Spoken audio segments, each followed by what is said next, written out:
Traveling in wintertime means a lot of stuff is closed, but it also means that there aren't as many people out, and I'm kind of gonna have this park nearly to myself.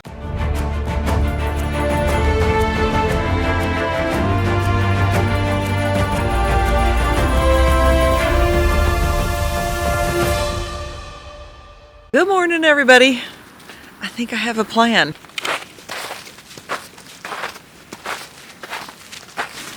I was looking at all my maps last night and I forgot about Gaia GPS and that I had the Trans-America Trail downloaded, branch on Gaia, and we are not very far away from it. It will take us through Pennsylvania. It's basically back roads, maybe occasional dirt road on this eastern seaboard, but yeah, that's what we're gonna do. We're gonna take the Trans-America Trail north through Pennsylvania to the New York border. I don't know if we can do that in a day or if I need a couple of days, but that's what we're doing. I'm glad to have a plan. Would you like a cookie? Are you interested in a cookie? Here's a cookie. Watch my fingers. At the immediate moment, I am just meandering through the woods to stretch my legs and to let Fluffy stretch his legs before we get started for the day.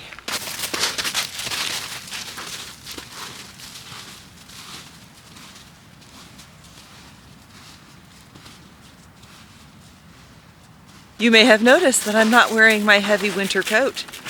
The weather is lovely this morning. I don't know what temperature it is, but high 40s maybe? It's quite pleasant. There's a little breeze, and from my understanding, there is some snow expected in the forecast, particularly as we head north. But right now, it's very lovely. These woods are lovely too.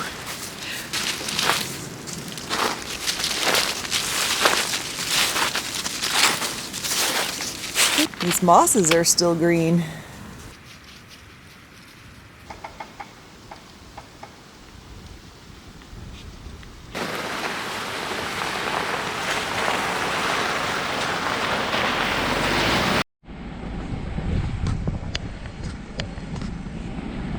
We've been climbing up a little mountain pass, and it looks like there's a little scenic turnout here. And it looks very pretty.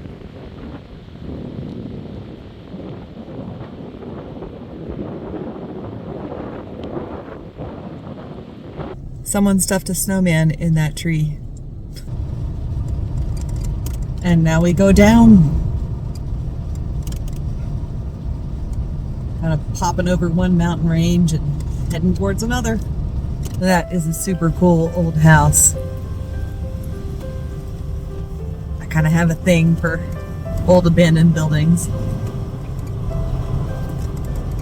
I'm not going to ignore the no trespassing signs though.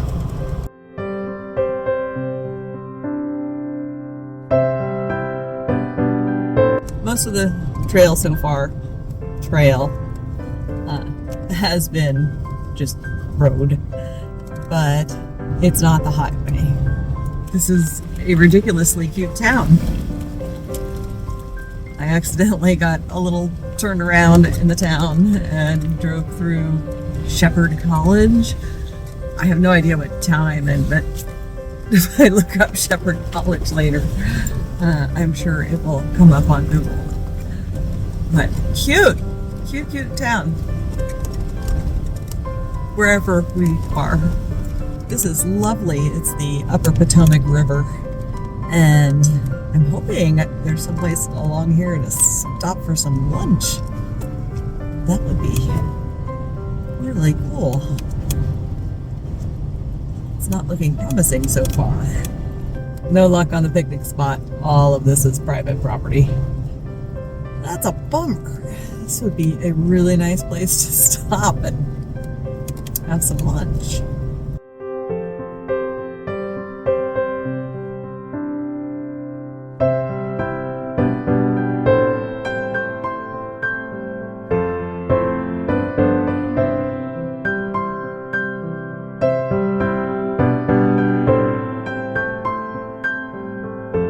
We have stopped at the Harpers Ferry National Historical Park, and Fluffy's allowed to walk around here and go on the trails.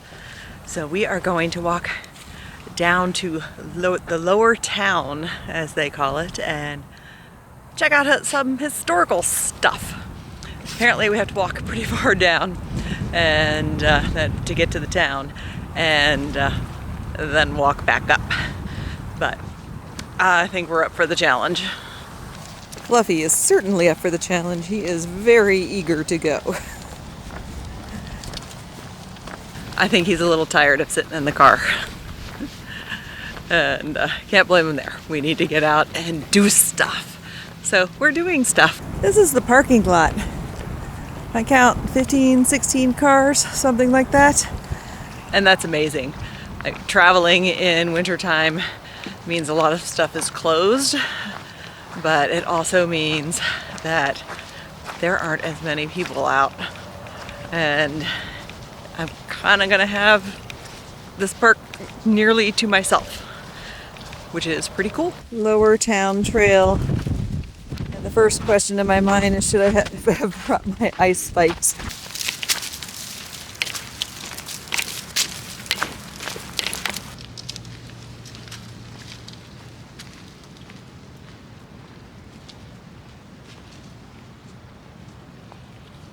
This has the potential to be kind of slippy.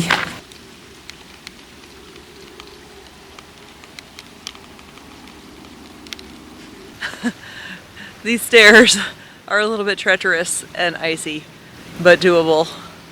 I did let Fluffy walk himself down the stairs because I didn't want him to pull me down, but it's not bad.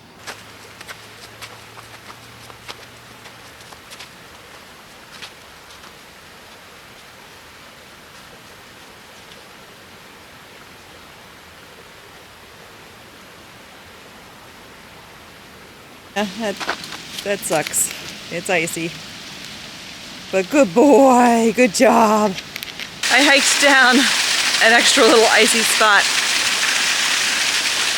See this? What a lovely little waterfall.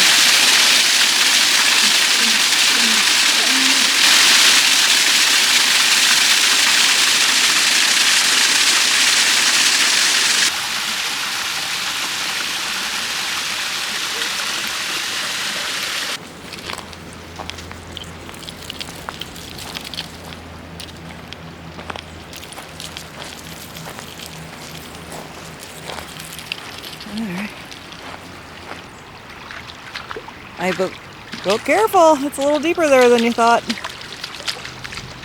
I believe this is the Shenandoah River. I believe this is the Shenandoah River behind me, and that the confluence of the Shenandoah and the Potomac is right around Harpers Ferry when we get here, which is still about a mile to go. And I'm looking for the trail. We're headed in the right direction. But I don't know whether we're supposed to be walking on the road or the railroad grade that's right behind me, or if there's an actual trail. It is not well signed. According to my maps, I'm headed the right direction, so I'm not too worried, and you can't get lost, but it's not well signed, Park Service. That's very unusual for you. While that was a pleasant detour to the river, it turns out the trail is actually just along the road. Right there. Which obviously is a lot easier walking. But it wasn't obvious that that's where you should start walking on the road. Harpers Ferry is a small little town at the confluence of the Potomac and the Shenandoah rivers. And I imagine being at the confluence of two major rivers in the region, that it was probably a pretty major site for trade and transport back in the day. But what it's most famous for is John Brown's raid. John Brown gathered a bunch of his friends and raided the armory and took over a bunch of stuff in town, and ultimately stopped one of the trains that was going through the town. Ultimately, his raid was stopped. He was arrested. He was executed. A bunch of his compatriots were arrested, but I think some got away. And that's the story. That's pretty cool. Was a pulp factory.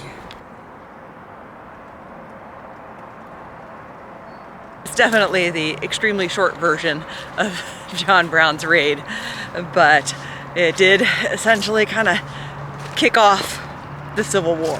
I find it extra interesting because I probably have a familial connection to those events. My great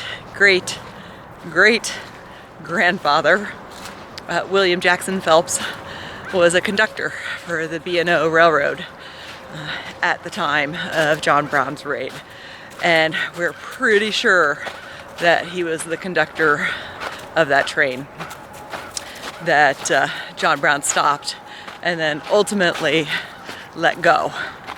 And in letting the train pass, the conductor was able to get news to people further up the line on what was happening here. And the troops were able to be sent in. And maybe, extra probably, that was likely my great-great-great-grandfather. I have done a fair amount of research to try to prove or disprove that it was him, but I can't imagine that. We know it was a conductor Phelps. We know it was the B&O Railroad. We know that William Jackson Phelps actually ran this particular line. And it's a strong likelihood that it was him. The problem is that not many news stories and not many of the court documents actually survive to this day. And the ones that do just say Mr. Phelps or Captain Phelps. And so we don't know for sure. But maybe. Of note, the only person killed in John Brown's raid was an employee of the B&O Railroad on the train who was a free black man. So, oops.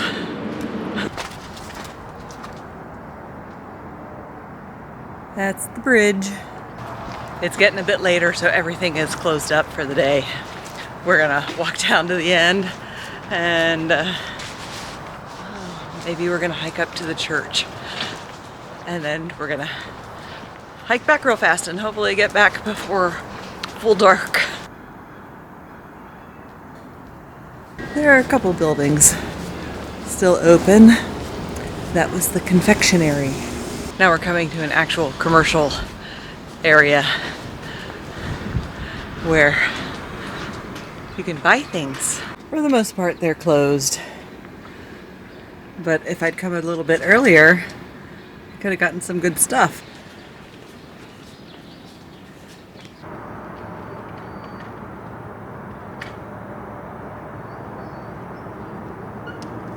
This is a really cool little area. I wish I had come a little earlier in the day so I could get some hot chocolate and visit the little bookshop where I bet they have stickers and patches. But I came late in the day and it's getting later and this park closes at sunset and I really don't want to be hiking up that icy hill after dark. So I think it's time to make tracks and get out of here. There was no good wild camping anywhere in the vicinity, so we got a hotel for tonight. I'm headed back to the Jeep and then we're going to go sleep in a nice, warm, cozy hotel. If you enjoyed this video and want to come along on our further adventures, be sure to subscribe down below. It costs nothing and it really does help. We'll see you down the road.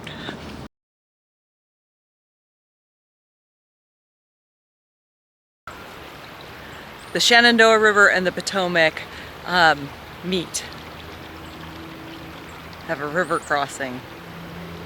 What is the word where two rivers come together? Apparently my brain is not working today. Oh my goodness. Confluence! That's what it is.